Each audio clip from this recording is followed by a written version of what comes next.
in short, the three disciplines were I would say three-step training program laid forth by Epictetus that one progresses through. And I would not say I'm 100% certain about this, because there's a lot that's missing from the discourses, and we can't know for certain what Epictetus's curriculum really was. But I think my interpretation is where the evidence leans, at least. So Epictetus starts off with what the French scholar Pierre Hadot called the discipline of desire. Epictetus just calls the three areas which one should be trained in, or the topics, the topoi. He doesn't call them the three disciplines, nor does he really name them, but he constantly brings them up and says what they're in relation to. So I'm using the French scholar Pierre Hadot's names for them. The first is the discipline of desire. And the goal of this is to essentially do two things.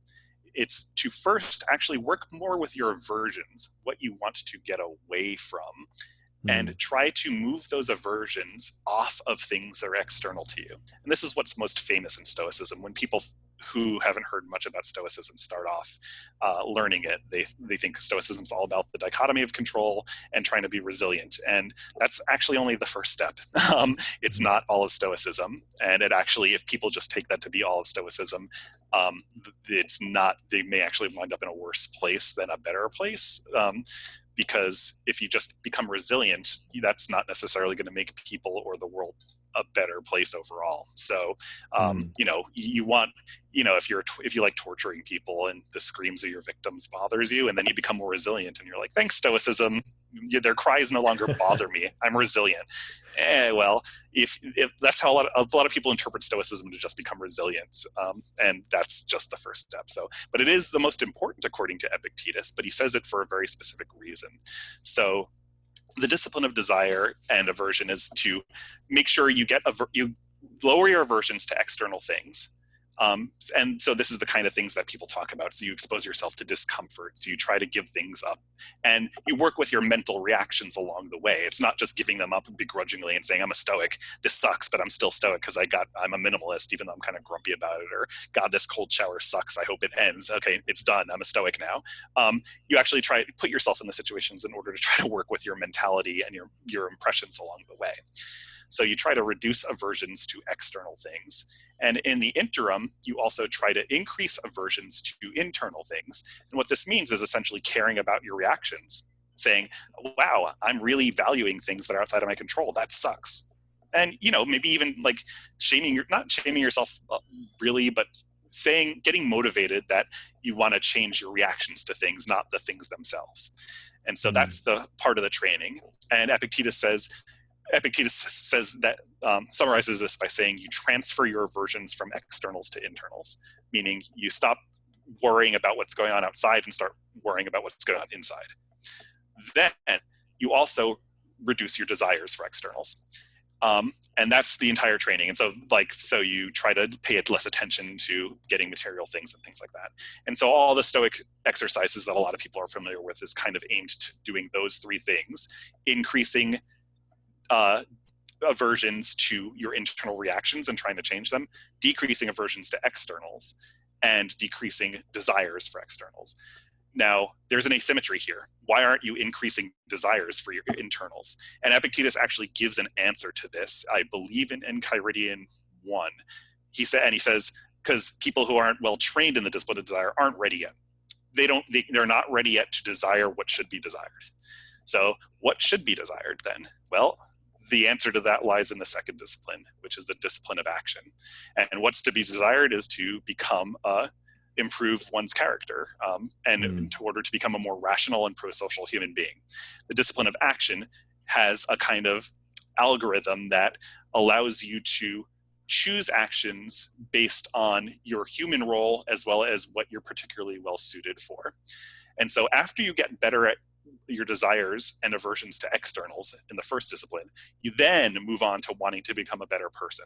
And so the reason to become resilient in Stoicism is not so if your startup goes under, you can make a new startup and get rich a different way, or to become like super buff because the gym's hard, but you want to become even more built. It's none of that. It's instead to clear the way to make you a better person.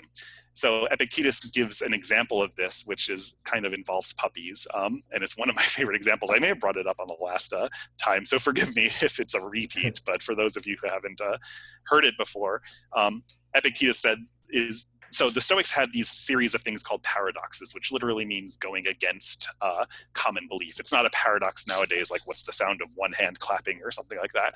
It just means going against common belief, things that would make people pause and say, what the hell are you talking about? And one of the paradoxes is only the Stoic sage is a true friend. Mm-hmm. And Epictetus in one of the discourses brought this up, and a student said, excuse me, Mr. Epictetus, but that's bullshit. I have plenty of friends. And sorry if I don't know if I can curse or not here, but yeah, you definitely can. Okay, fuck yeah, good. So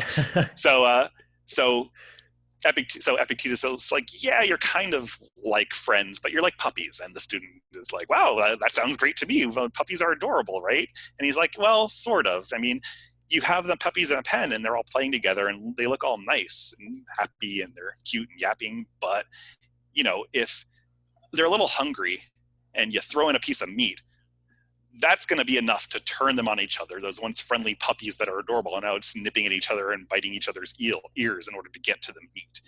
And that's because they desire externals, the meat and not being hungry, above being friendly to each other. So no, you can't really be a friend. And anything that a non-sage calls a friend is contingent on you being comfortable enough, on you things being just right, so now you can love the person, or now you can be a friend. So, you can love your children as long as they obey you. You can love your parents as long as they keep you in their will. But, if those conditions, which are outside of your control, change, then you're going to change with them. And the main point of the discipline of desire is to reduce the chances of that happening, to be a friend or a lover or husband or child or parent, full stop, and not have your desires get in the way. So that's the discipline of desire's relationship to the discipline of action, the second one. Finally, there's the third discipline, which is most closely related to Stoic logic. And the third discipline does not tackle anything different than the first two. It still works on actions and it still works on desires and aversions.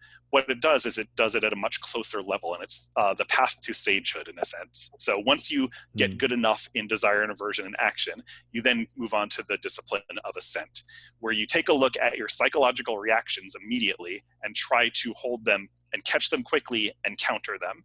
So it requires more fine-grained detail to one's immediate reactions, and also one can bring the presuppositions underlying your first impressions to things to bear and actually use logic in order to inspect them and see if they hold water. And that is the discipline of assent. And Epictetus said that he would be happy if he died, not a sage, but merely being able to practice the discipline of assent. So even Epictetus said, like, this is really the path to sagehood, and not everybody gets there. It's an advanced thing. So those are the three disciplines in a nutshell.